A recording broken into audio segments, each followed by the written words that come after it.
Assalamualaikum warahmatullahi wabarakatuh. Selamat pagi anak-anak. Selamat berjumpa dengan Ibu Anis di sini.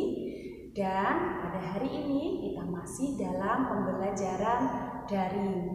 Walaupun belajarnya daring, kita semua harus tetap semangat ya belajarnya. Baik, pada kesempatan kali ini kita akan belajar tentang cara makhluk hidup menyesuaikan diri dengan lingkungannya. Semua makhluk hidup itu menyesuaikan diri dengan lingkungannya. Untuk apa ya kira-kira?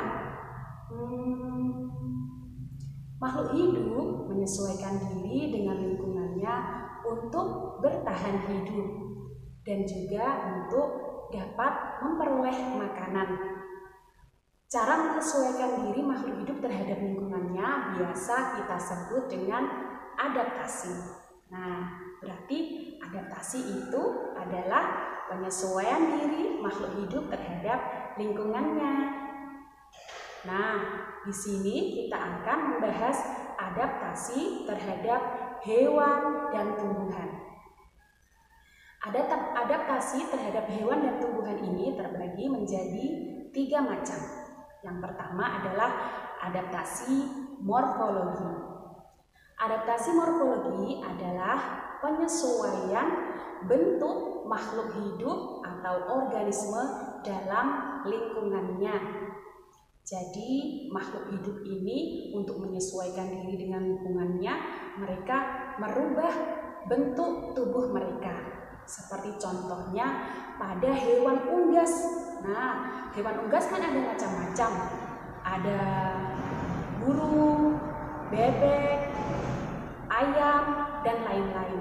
Ini mereka bentuk paruh dan bentuk cakarnya berbeda-beda tergantung dengan makanannya.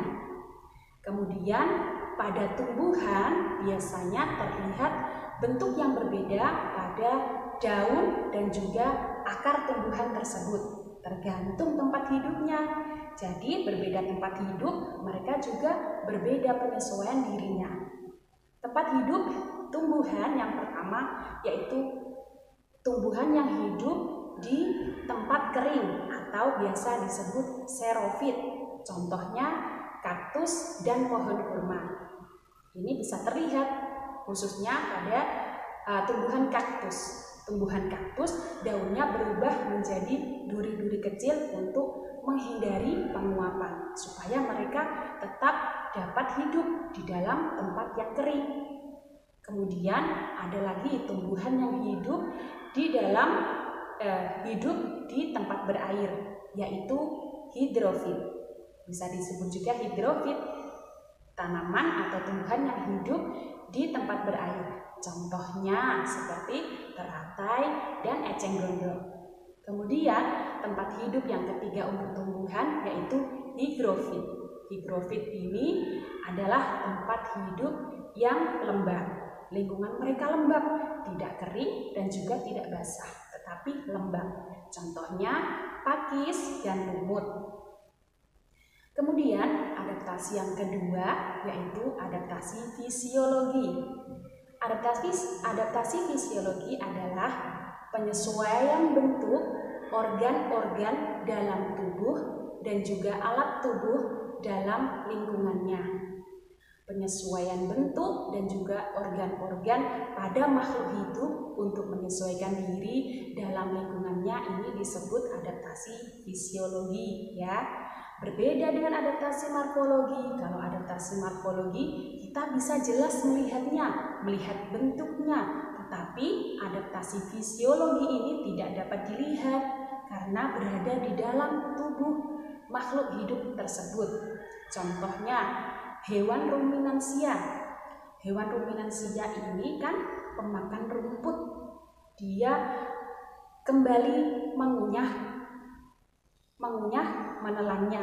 Nah, itu saat mengunyah kan belum terjadi proses pencernaan secara utuh. Makanya di dalam tubuh, di dalam lambung hewan ruminansia ini terdapat enzim selulase untuk membantu mencerna makanan. Kemudian ada lagi contohnya beruang saat musim dingin, ketika mereka kesulitan mencari makanan, mereka berhibernasi. Nah, ini jantung dari beruang tersebut melemah untuk menghindari cuaca yang ekstrim. Kemudian pada tumbuhan, yaitu seperti contohnya eceng gondok dan kangkung, mereka mampu beradaptasi dengan fisiologi mereka, yaitu dengan batangnya yang berongga, sehingga mereka dapat menyesuaikan diri dan bisa hidup di dalam air, hidup di tempat yang berair. Nah, kemudian adaptasi yang ketiga adalah adaptasi tingkah laku. Adaptasi tingkah laku adalah tingkah laku makhluk hidup untuk dapat menyesuaikan diri dengan lingkungannya. Kalau pada hewan, ini khususnya mereka biasanya menghindari dari pemangsa atau menghindar dari musuh. Mereka melakukan adaptasi tingkah laku. Contohnya autotomi pada cicak. Cicak dengan spontan akan memotong ekornya, akan memutuskan ekornya supaya untuk mengecoh atau mengelabui musuh atau pemangsa. Kemudian pada bunglon melakukan mimikri. Ia dapat menyesuaikan warna bentuk tubuhnya terhadap lingkungannya. Jadi pemangsa atau musuhnya tidak dapat melihat si bunglon itu yang bersembunyi di antara lingkungan tempat tinggalnya. Nah, itu tadi ya anak-anak, adaptasi atau penyesuaian hidup makhluk hidup, khususnya tumbuhan dan hewan pada lingkungannya. Kenapa ya harus melakukan adaptasi?